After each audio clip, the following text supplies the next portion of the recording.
I read of an account of David Brainerd. You can go and check out on him. David Brainerd.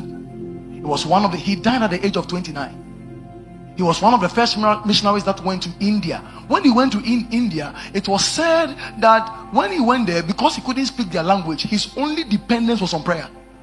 He would pray in the forest, deep forest with wild animals. And the guy would give his whole life to prayer until he caught tuberculosis and pneumonia. This man would pray all day, all night. In fact, his first program he did, a drunkard was his interpreter.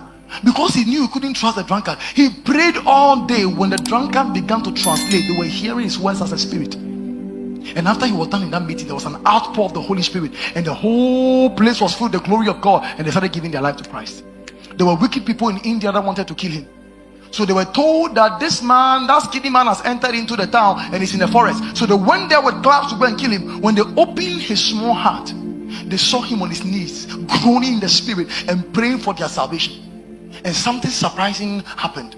They saw a very venomous serpent that was crawling close to him whilst he was praying. The guy was so much deeply rooted in his prayer that he didn't even know a serpent was there. He didn't even know enemies had come to kill him.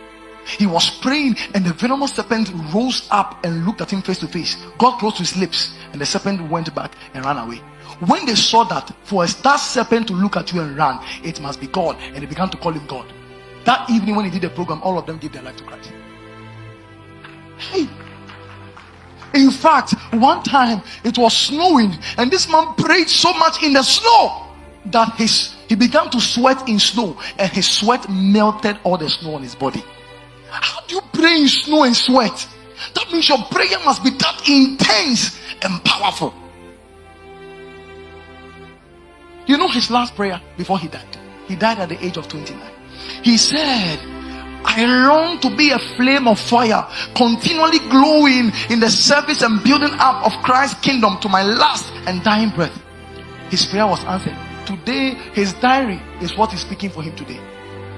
John Wesley read his diary. William Carey read his diary. And today, there was a man that read his diary and went into missionary work because of the zeal of his prayer life. Time won't permit me to speak about the Moravian brothers. These were men who condemned themselves to intercession and missions. They went into a cave and they hid there. For 24 hours a day, they were in prayer. They ran in prayer shifts.